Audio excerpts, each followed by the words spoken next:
दोस्तों, क्या आप सनातन धर्म के महापर्व कुंभ के विषय में जानते हो?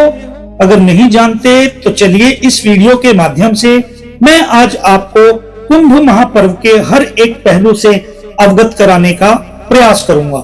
तो वीडियो में अंत तक हमारे साथ बने रहिएगा। उत्तर प्रदेश के प्रयागराज में 4000 हेक्टेयर में होने वाले कुंभ महापर्व में दुनिया भर से करोड़ों की संख्या में श्रद्धालु आएंगे, जिसमें सिर्फ जल सुविधा की लागत 40 करोड़ रुपए रखी गई है, जो 25 सेक्टर में 1249 किलोमीटर लंबी पाइपलाइन में लगी है। क्या आपको पता है 2013 में आयोजित कुंभ का मेला अब तक का सबसे विशाल धार्मिक आयोजन माना जाता है, जिसमें करीब 12 करोड़ से अधिक श्रद्धालु सम्मिलित हुए थे। लेकिन 144 वर्ष के बाद आयोजित होने वाले इस महाकुंभ पर्व की भव्यता उससे भी अधिक होने वाली है। देश विदेश से 40 करोड़ से भी ज्यादा भक्तों के आने की उम्मीद है और इसकी विशालता का अंदाजा इसी बात से लगाया जाता है कि इसका अनुमानित बजट 6500 करोड़ रखा गया है। भारतीय अंतरिक्ष एजेंसी इसरो का भी कहना है कि कुंभ पर्व इतना विशाल होता है कि इसे अंतरिक्ष से भी देखा जा सकता है। दोस्तों, आपके मन में यह प्रश्न अवश्य आता होगा कि इतना विशाल और प्राचीन आयोजन आखिर प्रारंभ कहां से हुआ? इसके पीछे का इतिहास क्या है?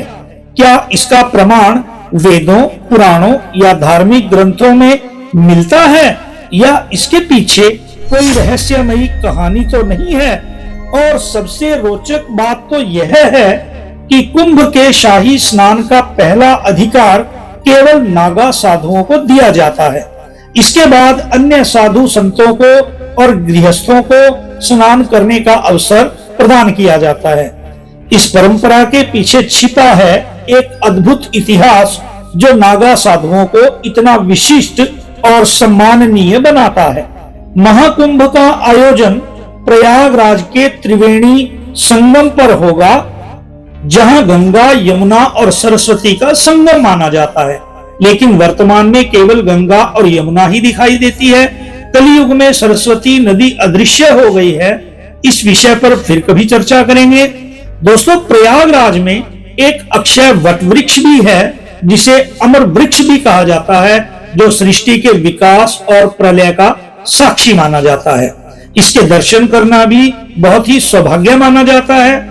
2025 के महाकुंभ में भारत के प्रमुख 13 अखाड़े भाग लेने वाले हैं और इस बार तो दोस्तों किन्नर अखाड़े को भी अवसर प्रदान किया गया है। महाकुंभ केवल एक मेला भर नहीं है दोस्तों, बल्कि आस्था, इतिहास और संस्कृति का संग्रह है। प्राचीन ग्रंथों में कुंभ पर्व का कहीं स्पष्ट उल्लेख तो नहीं मिलता, फिर भी इसे भारत का सबसे बड़ा और विशाल तीर्थ माना जाता है, जो इसके ऐतिहासिक और सांस्कृतिक महत्व को दर्शाता है। दोस्तों, यही नहीं, 2017 में इसे यूनेस्को ने भी मानवता की अमूर्त सांस्कृतिक विरासत की सूची में शामिल किया है। संस्कृत भाषा में कुंभ का अर्थ होता है कलश या घड़ा, लेकिन सवाल उठता है कि कुंभ अगर पानी का घड़ा है तो यह इतना बड़ा और विश्व विख्यात त्योहार कैसे बन गया? कुंभ पर्व के इतिहास को जानने से पहले हमें 2 पौराणिक कथाओं को अनिवार्य रूप से जानना होगा, तभी हमारी नई पीढ़ी अपने सनातन धर्म की महत्ता और शक्ति को जान पाएगी। तो दोस्तों, पहली पौराणिक कथा क्या है? महाकुंभ की पहली कथा सर्पों और गरुड़ देव के बीच की है। ऋषि कश्यप और उनकी 2 पत्नियों कद्रु और विनता से जुड़ी हैं। कद्रु और विनता जो आपस में बहनें थी और ऋषि कश्यप की पत्नियां भी थी। एक दिन कद्रु ने ऋषि कश्यप से वरदान मांगा कि उसे 1000 विषैले और शक्तिशाली पुत्र चाहिए।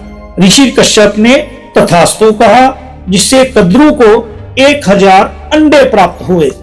यह देखकर विनता ने भी वरदान मांगा कि भले ही उसके पुत्र तो कम हों, लेकिन वे कद्रु के पुत्रों से अधिक शक्तिशाली हों। ऋषि कश्यप ने उनको भी तथास्तु कहा, अर्थात वैसा ही हो। तो विनता को 2 बड़े अंडे प्राप्त हुए। समय बीतने के साथ कद्रु के 1000 अंडे फूटे और उनमें से सर्प यानी सांप उत्पन्न हुए। इस कारण कद्रु को सर्पों की माता भी कहा जाने लगा। दूसरी ओर विनता के अंडे नहीं फूट रहे थे, तो विनता ने अधीर होकर समय से पहले ही एक अंडे को फोड़ दिया। उसमें से एक अर्ध विकसित प्राणी प्रकट हुआ, जिसका शरीर कमर तक ही विकसित था। वह उदास स्वर में बोला कि हे माता, आपने मेरे साथ तो यह अन्याय कर दिया, परंतु दूसरे अंडे के साथ ऐसा मत करना। और ऐसा कहकर वह प्राणी उड़ गया और उसका नाम अरुण रखा गया, जो बाद में सूर्य देव का सारथी बना।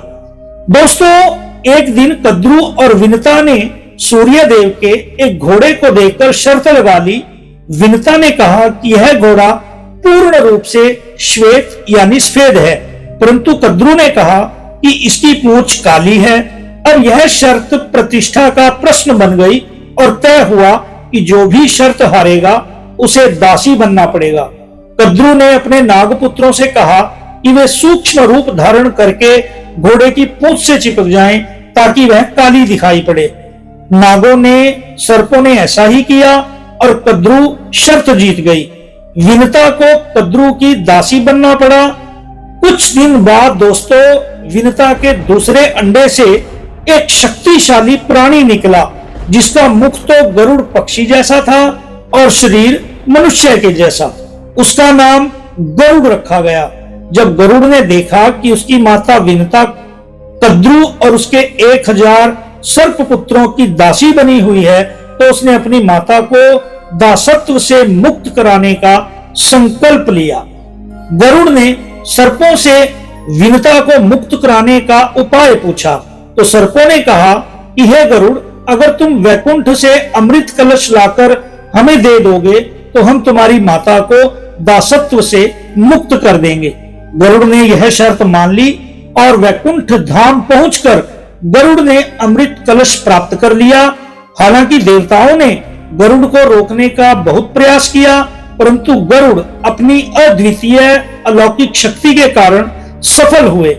विष्णु जी ने गरुड़ को रोका और पूछा कि तुम इस कलश को क्यों ले जा रहे हो, जबकि स्वयं ग्रहण भी नहीं कर रहे हो।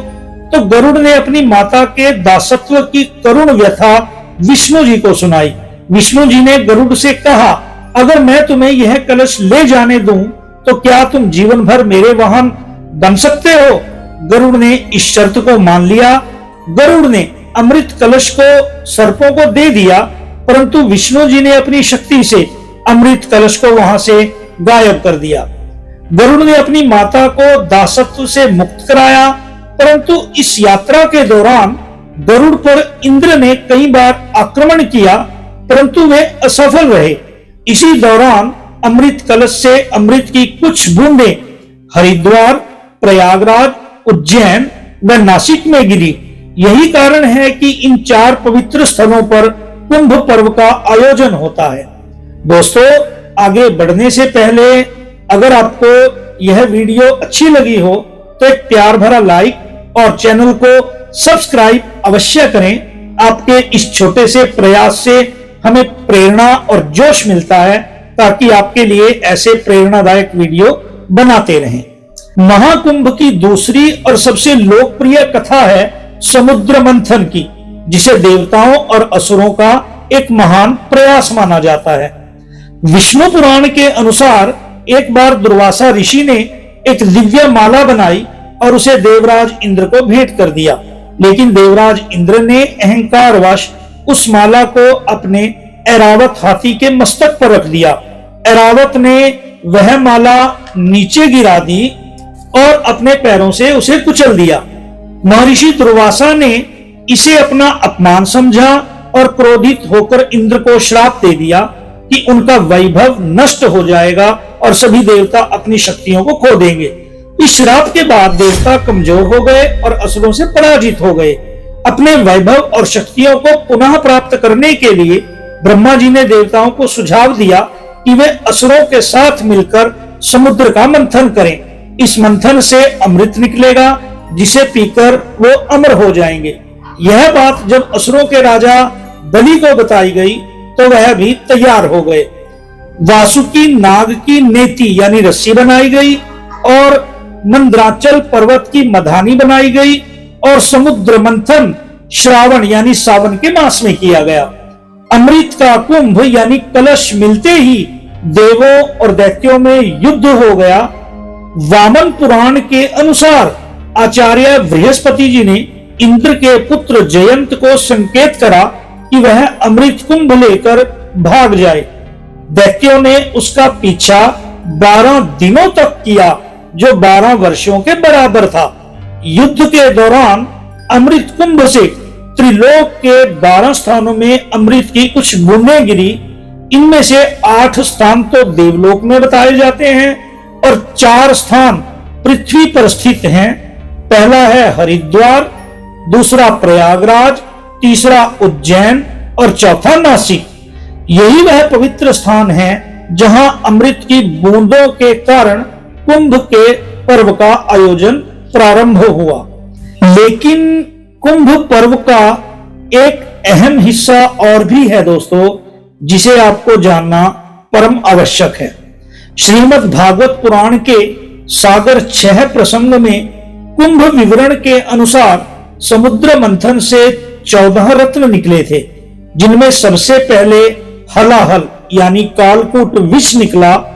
इस विष की ज्वाला इतनी तीव्र और भयंकर थी कि जिसके प्रभाव से देवता और दानव जलने लगे थे। तब देवादिदेव महादेव जी ने देवता व दानव और सृष्टि की रक्षा करने के लिए उस हलाहल यानी कालकूट विष को स्वयं पी लिया। उस विष के प्रभाव से महादेव जी का कंठ नीला पड़ गया, जिस कारण महादेव जी का एक नाम नीलकंठ भी है। विष की ज्वाला के प्रभाव को कम करने के लिए सभी देवों और दैत्यों ने शिव जी को शीतल जल चढ़ाया। उस विष का प्रभाव कुछ कम हुआ। यही कारण है दोस्तों कि श्रावण मास में यानी सावन में देवादिदेव महादेव जी का जलाभिषेक भी किया जाता है। ऐसा भी माना जाता है कि जब महादेव जी ने कालकूट हलाहल का पान किया तो उसकी कुछ बूंदें धरती पर भी गिरी और जिस घास की पत्तियों पर यह हलाहल की बूंदें गिरी उन्हें सर्पों ने चाट लिया, जिससे सर्पों की जीभ बीच से कट गई। वहीं कुछ विष की बूंदों को बिच्छुओं और अन्य विषैले जीवों ने भी चाट लिया। इसी कारण ये जीव जहरीले यानी विषैले हो गए। उसके बाद कामधेनु, कल्पवृक्ष, कौस्तुभमणि, उच्चैश्रवा अश्व, ऐरावत गज, रंभा अप्सरा, सुरा, लक्ष्मी, चंद्रमा, शारंग धनुष, भगवान धन्वंतरी, पंचजन्य शंख और अमृत कुंभ भी निकला, जिसे मोहिनी का रूप धर विष्णु जी ने अमृत देवताओं को पिला दिया। इस कुंभ से कुछ बूंदें हरिद्वार की गंगा नदी, प्रयागराज की त्रिवेणी संगम, उज्जैन की क्षिप्रा नदी और नासिक की गोदावरी नदी में गिरी। जहां अमृत की बूंदें गिरी वहां कुंभ पर्व का आयोजन प्रारंभ हुआ। दोस्तों, कई विद्वानों का यह भी मत है कि 9वीं सदी में लगभग 850 साल पहले आदि गुरु शंकराचार्य जी ने सनातन धर्म और हिंदू संस्कृति को सुदृढ़ करने के लिए कुंभ मेले की परंपरा का प्रारंभ किया। यह कुंभ मेला भारतीय संस्कृति और आस्था का अद्भुत प्रतीक माना जाता है। 16वीं शताब्दी में गोस्वामी तुलसीदास जी ने अपनी अमर कृति रामचरितमानस में प्रयागराज में लगने वाले वार्षिक मेले का उल्लेख किया है, जो कुंभ पर्व की ऐतिहासिकता को दर्शाता है। वायु पुराण और नारद पुराण में भी सरस्वती नदी के तट पर कुंभ और श्री कुंभ पर्व का वर्णन भी प्राप्त होता है। वेदों की कई ऋचाओं में कुंभ, घट और कलश का वर्णन भी मिलता है। ऋग्वेद और अथर्ववेद में भी घृत और मधु से भरे कुंभ का संदर्भ मिलता है, जो कुंभ की प्राचीनता और महत्व को दर्शाता है। दोस्तों, इतिहासकार जदुनाथ सरकार के अनुसार सन 1234 ईस्वी में नागा साधुओं ने कुंभ के अवसर पर एक निर्णायक विजय प्राप्त करी थी। 17वीं शताब्दी में फारसी धर्म ग्रंथ द बिस्ताने मुजाहिब में भी 1640 ईस्वी में कुंभ के दौरान हुए एक भीषण युद्ध का वर्णन भी प्राप्त होता है। 16वीं शताब्दी के उत्तरार्ध में लिखे तबकात ए अकबरी में भी प्रयागराज संगम पर एक वार्षिक स्नान उत्सव का वर्णन किया गया है। इसमें लिखा है कि देश के सभी हिस्सों से हिंदुओं के विभिन्न वर्ग स्नान करने के लिए आते हैं और इतनी संख्या में आते हैं कि जिनको जंगल और मैदान भी नहीं रोक पाते। इससे सिद्ध होता है कि कुंभ मेला सदियों से आस्था, इतिहास और भारतीय संस्कृति का एक अभिन्न हिस्सा रहा है। दोस्तों, कुंभ पर्व का स्वरूप एक त्योहार के रूप में विकसित कैसे हो गया? 14वीं शताब्दी के बाद तीर्थ यात्राओं और मेलों का चलन बढ़ने लगा। 1868 में ब्रिटिश अधिकारियों ने प्रयाग के माघ मेले की रिपोर्ट को ब्रिटिश सरकार को कुंभ माघ मेला के नाम से पेश किया। तभी से इस मेले को नासिक, हरिद्वार और उज्जैन में भी कुंभ नाम से प्रसिद्धि मिलने लगी। दोस्तों, कुंभ मेले का आयोजन ज्योतिषीय गणनाओं और विशेष खगोलीय स्थितियों पर आधारित होता है। जब बृहस्पति कुंभ राशि में प्रवेश करते हैं और सूर्य मेष राशि में होते हैं, तब हरिद्वार में कुंभ पर्व आयोजित होता है। प्रयागराज में कुंभ पर्व तब लगता है जब बृहस्पति वृषभ राशि में और सूर्य तथा चंद्रमा मकर राशि में होते हैं, और यह स्थिति प्रायः अमावस्या में होती है। नासिक में गोदावरी के तट पर कुंभ पर्व तब होता है जब सूर्य और बृहस्पति सिंह राशि में होते हैं। उज्जैन में कुंभ पर्व तब होता है जब बृहस्पति सिंह राशि में और सूर्य मेष राशि में होते हैं। महाकुंभ का आयोजन हर 12 साल में होता है। वेदों में बताए गए खगोल विज्ञान के अनुसार ब्रह्मांडीय ऊर्जा का एक चक्र हर 12 साल में विशेष रूप से सक्रिय होता है। बृहस्पति और सूर्य की इन विशिष्ट खगोलीय स्थितियों के दौरान यह ऊर्जा पृथ्वी के कुछ विशेष स्थानों पर केंद्रित होती है। यही कारण है कि कुंभ पर्व धार्मिक और आध्यात्मिक दृष्टि से इतना महत्वपूर्ण माना जाता है। दोस्तों, कुंभ पर्व में जो प्रथम शाही स्नान करते हैं नागा साधु, इनके विषय में भी हर हिंदू और सनातनी को जानना अवश्य चाहिए। शमशान की भस्म से रमा शरीर, गले में मुंड माला, लंबी लंबी जटाएं, हाथ में कमंडल, तलवार और त्रिशूल लिए नागा साधु, जिनकी उपस्थिति ही अपने आप में रहस्य है। ये नागा साधु अपना पिंडदान स्वयं ही करते हैं, जिसे बिजवान कहा जाता है। आम दिनों में ये नागा साधु कहाँ रहते हैं, क्या करते हैं, क्या खाते हैं, ये कोई नहीं जानता, परंतु कुंभ के शाही स्नान में मोक्ष के लिए ये लोग डुबकी लगाते हैं, जो उनके जीवन का परम लक्ष्य माना जाता है। नागा साधु बनने के लिए दोस्तों कमांडो की ट्रेनिंग भी कम पड़ जाती है, और ये नागा साधु हमारे सनातन धर्म के रक्षक माने जाते हैं। सदियों से हमारे हिंदू धर्म पर संकट के बादल छाते आए हैं। 14वीं से 16वीं शताब्दी में जब मुगल आक्रमणकारी जब हमारी संस्कृति और धर्म पर वार कर रहे थे, तब नागा साधुओं ने धर्म की रक्षा में अहम भूमिका निभाई थी। ये साधु केवल शास्त्र ही नहीं अपितु शस्त्र विद्या में भी प्रवीण और निपुण थे, और धर्म की रक्षा करने के लिए अपने प्राणों का बलिदान करने से भी ये पीछे नहीं हटते थे। 18वीं शताब्दी में अहमद शाह अब्दाली ने भारत पर कई बार आक्रमण किया। 1748 में नादिर शाह की मृत्यु के बाद अफगानिस्तान का शासक बनने के साथ ही अब्दाली ने भारत को बार बार लूटा। उस समय नागा साधुओं ने इनका मुकाबला किया और अपने सनातन और हिंदू धर्म को बचाए रखा और मजबूत बनाए रखा। जब अब्दाली ने गोकुल को लूटने का प्रयास किया तो नागा साधुओं ने अपनी अदम्य शक्ति और साहस से अब्दाली की सेना से युद्ध किया और गोकुल की रक्षा करी। इस सहयोग को सम्मान देने के लिए हिंदू शासकों ने और नागा साधुओं ने एक समझौता किया। धर्म और संस्कृति की रक्षा की जिम्मेदारी नागा साधुओं को सौंपी गई। इसी के फलस्वरूप नागा साधुओं को राजसी सम्मान देने के लिए शाही स्नान की परंपरा शुरू की गई। तब से कुंभ पर्व के पवित्र स्नान का पहला अधिकार नागा साधुओं को दिया जाता है। दोस्तों, नागा साधुओं के भी 4 वर्ग होते हैं।